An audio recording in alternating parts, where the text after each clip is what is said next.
Sud Radio, 10h midi, Valérie Expert.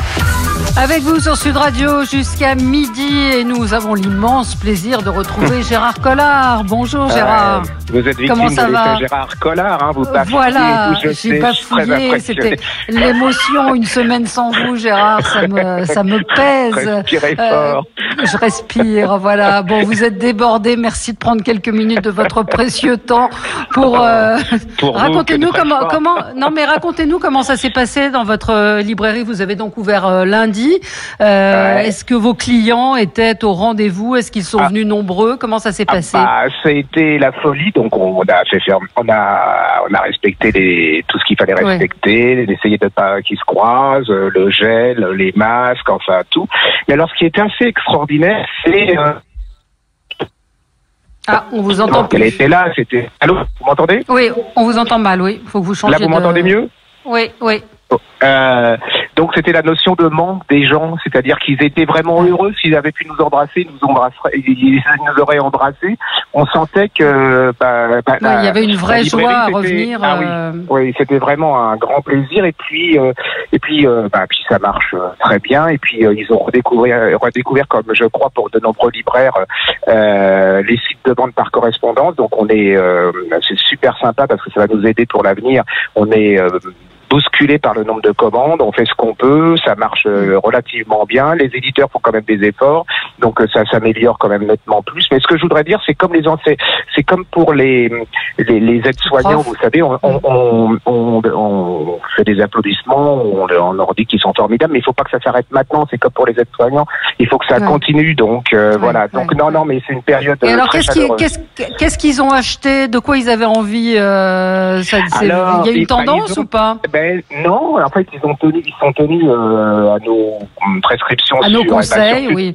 Vous êtes une sorte de gourou, en fait. On écoute vos conseils. Alors, je voulais vous le dire, j'ai pas eu le temps de vous envoyer un post, mais le truc que vous avez fait sur Jackie Lee Kennedy, ça a été une traînée de poudre dès le lendemain. Mais vraiment, ça a été.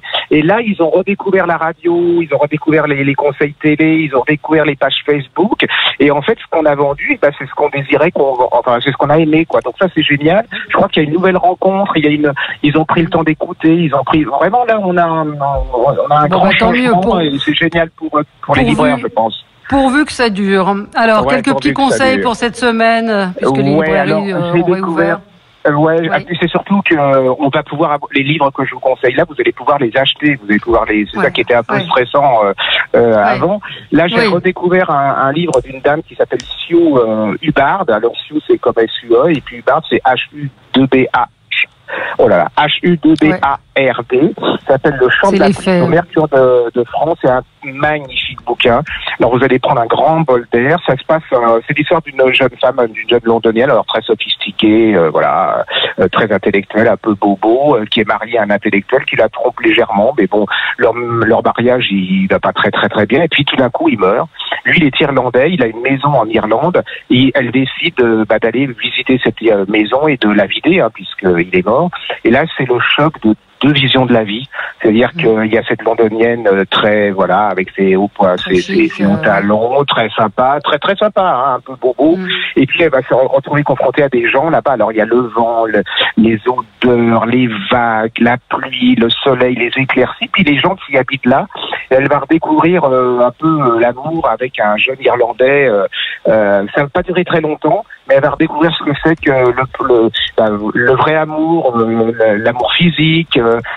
C'est très très très joli. C'est très. Les descriptions, moi, dans les livres de paysages, vous voyez, c'est un peu comme dans Victor Hugo. Je tourne. Et là, pas du tout. En plus, le bouquin n'est pas très très gros.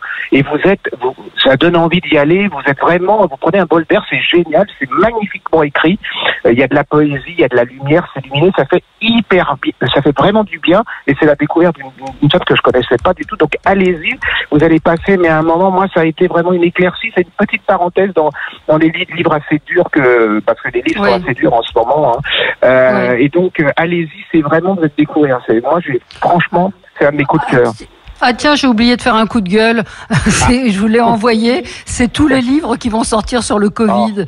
Je crois qu'il y a une trentaine de bouquins. Bernard-Henri Lévy, Émeric Caron, tous les professeurs qu'on a vus à la télévision. Bref, je ne sais pas à quoi pensent les éditeurs parce que peut-être que je me trompe, mais franchement, les leçons de l'après-pandémie, alors que la pandémie n'est pas finie, les conseils, les leçons de morale et tout ça, enfin c'est ahurissant quoi. 30 livres. Enfin, vous avez dû les voir arriver sur vos catalogues. Non, c'est pas arrivé encore. Oui, ils sont annoncés. J'espère qu'ils vont pas arrêter. Et c'est surtout que les gens, ils ont plus envie ça. Enfin, les gens, ça fait 2 mois qu'on leur parle de ça, qu'on n'arrête pas de leur parler de ça, donc ils ont envie de changer un peu d'horizon. Ouais, je ne comprends pas, du tout cette décision des éditeurs. Un livre, alors je suis tombée tout à fait par hasard dessus. Ça s'appelle L'Amie, comme c'est souvent le cas. Moi, ça m'est pas tombé sur le pied comme à vous. L'Amie américaine de Serge Toubiana. Alors moi, je suis pas une fan particulière, de François Truffaut. En fait, c'est une femme qui s'appelle Hélène Scott que Serge Toubiana a rencontrée. C'est l'histoire de cette femme qui a échangé, qui a eu une très longue correspondance avec François Truffaut. Donc que vous connaissiez ou pas Truffaut, ça a pas tellement d'importance. Enfin, ça en dit un petit peu plus sur lui, mais c'est surtout l'histoire de cette femme qui est assez incroyable, qui a été dans la résistance, qui avait un père russe immigré. Donc c'est vraiment toutes ces femmes dans les années 30, enfin dans les années 40 qui ont été des femmes de conviction. Elle arrive en France et elle rencontre François Truffaut. Vous l'avez lu, vous avez aimé? Moi, j'ai trouvé que c'est passionnant.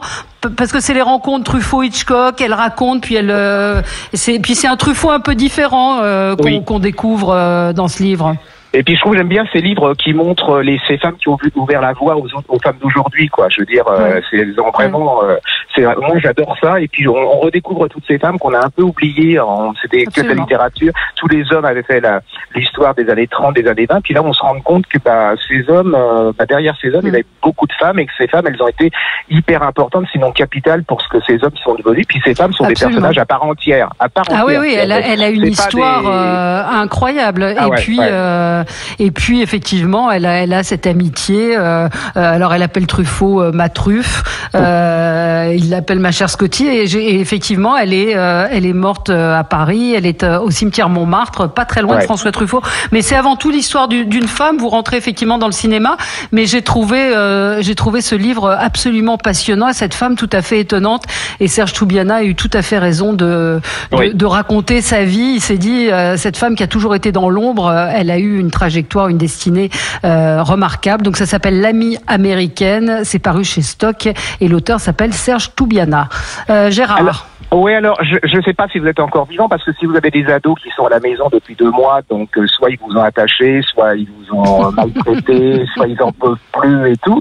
Et donc là, il manquait un peu de littérature. Et moi, je vous ai trouvé un bouquin. Alors souvent, les bouquins pour la littérature, pour ce qu'on appelle jeune adulte, parce que maintenant, on dit plus ado, on dit jeunes adultes. C'est plus, ça les traumatise moins. Voilà. J'ai trouvé un bouquin super sympa. C'est une trilogie. C'est le but d'une trilogie. L'auteur, elle s'appelle Brittany, comme la Bretagne en anglais, avec 2 T, Brittany. Cavallaro. Cavallaro. Ça s'appelle les aventures de Sherlock Holmes. C'est chez Pocket Junior. Alors, je trouve l'idée, elle est géniale. C'est-à-dire que vous êtes aux États-Unis, dans une grande université américaine, et puis vous avez une fille qui s'appelle Jamie Watson. Et qui est Jamie Watson? C'est pas une fille, pardon. C'est le petit-fils du docteur Watson.